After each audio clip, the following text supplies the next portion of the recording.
Hey guys, I wanted to talk to you a little bit today about nutrition. All right, so nutrition is actually defined as providing the food that is necessary for health and growth.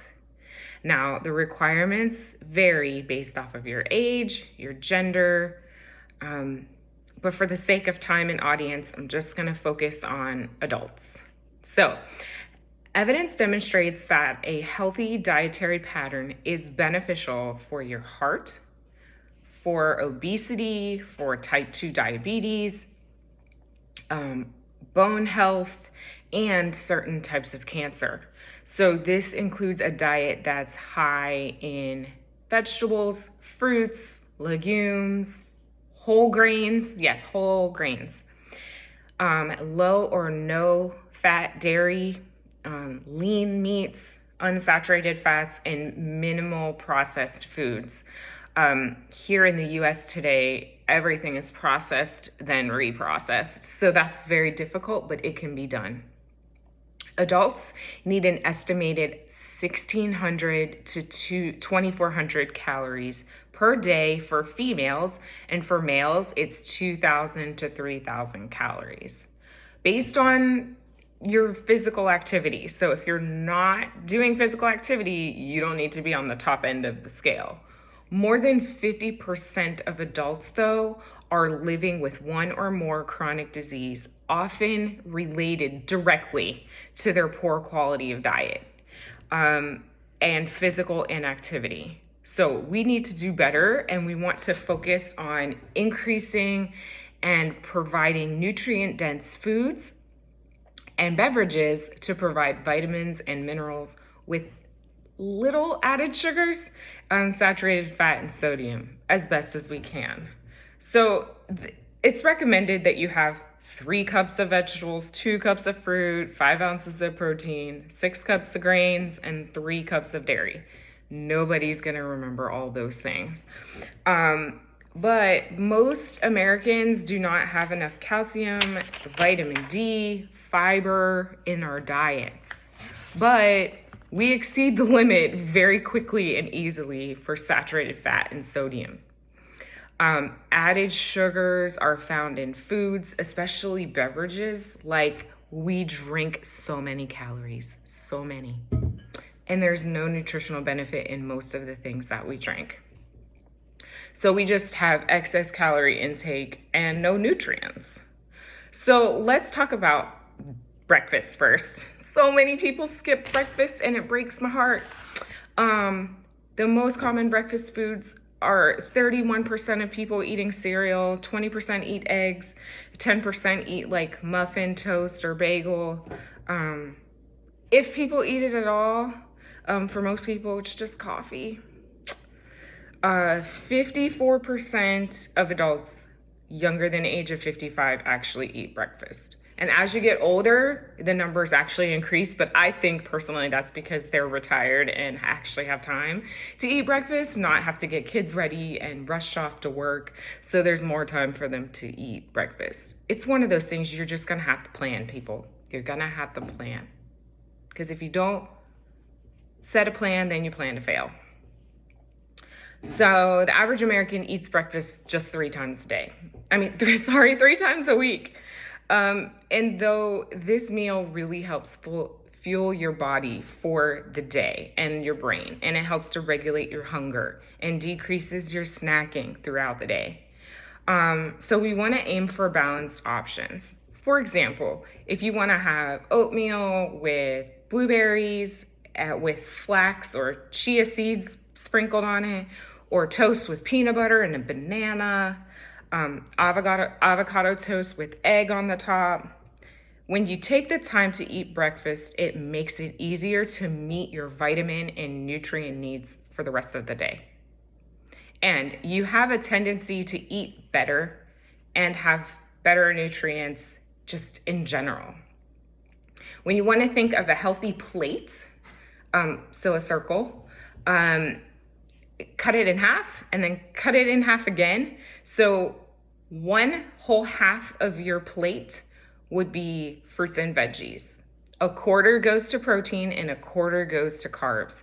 I know a lot of people completely cut out carbs, and it's not necessary. Your body actually needs carbs in order to fuel, to turn that into sugar and energy that you need.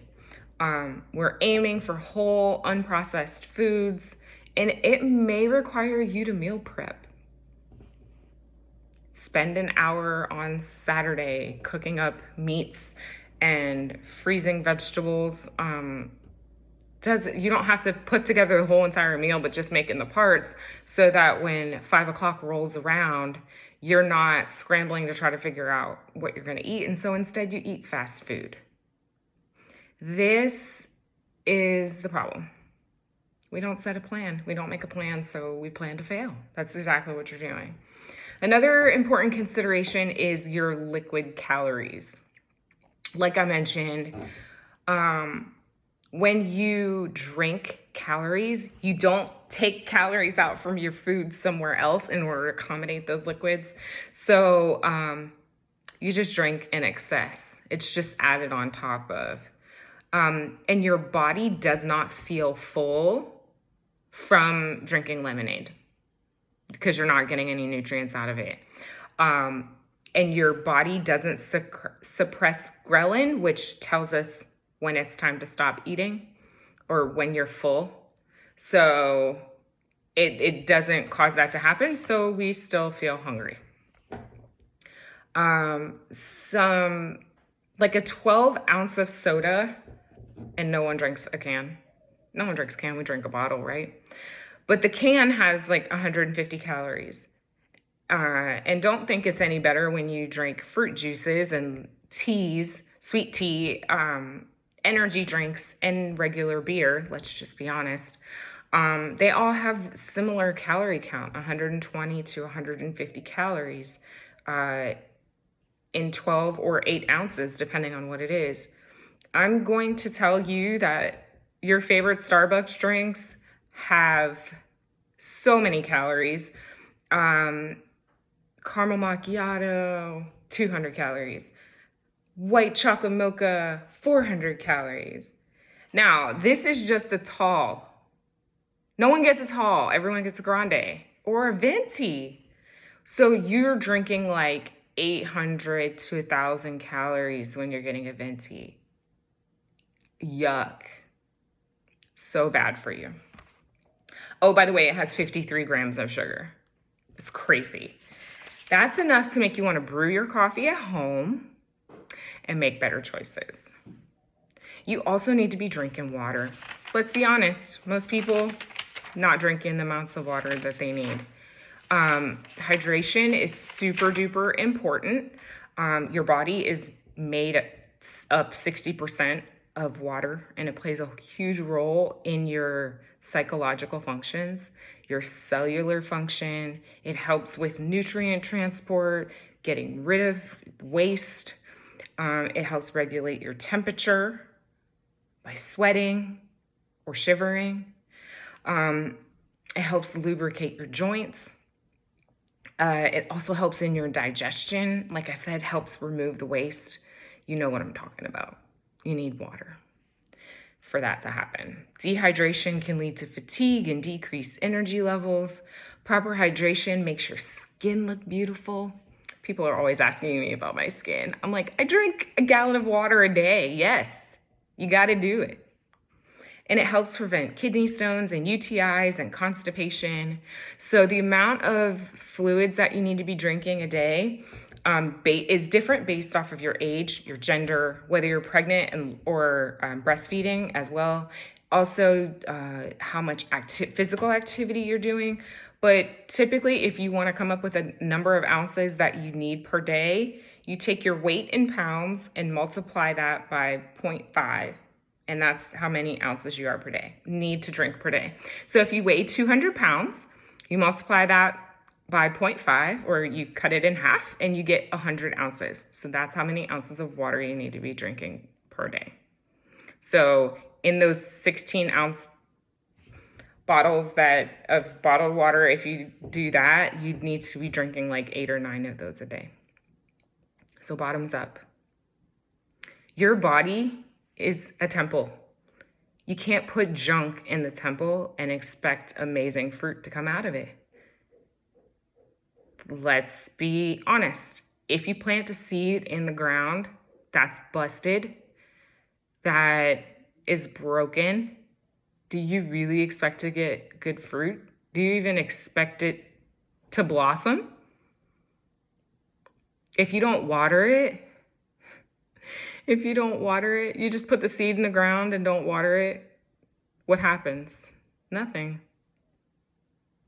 Unless you're fortunate enough that God comes along and does the watering for you. But in the meantime, you're dehydrated. Your plant has no shot. So we need to take care of our bodies by putting in good things, putting in good food, good nutrients, lots of water, in order for our temples to be holy and to be running functional, and for us to be able to do all the things that God has put on our hearts to do and has blessed us with certain gifts and abilities. We can't possibly do those and do them well without taking care of our bodies first. So I want you to think about your nutrition. Do you need to keep a food journal and be honest and put everything on it? Put the chips on there if you're eating the chips. Put the gummy bears on it if you're eating it. Put your fancy foo-foo drink on there and how many calories. And take a long, hard look at the things that you are eating and drinking and not eating and not drinking. And I challenge you to see if you can make a change. This doesn't have to be a big change. It could be a change of, you change two things. You know, you're going to add in another bottle of water each day. Or you're going to substitute out chips for broccoli or carrots, something like that. Just make a small change. It doesn't have to be anything magical, but once you see how much better you look and feel, you'll want to make even more changes.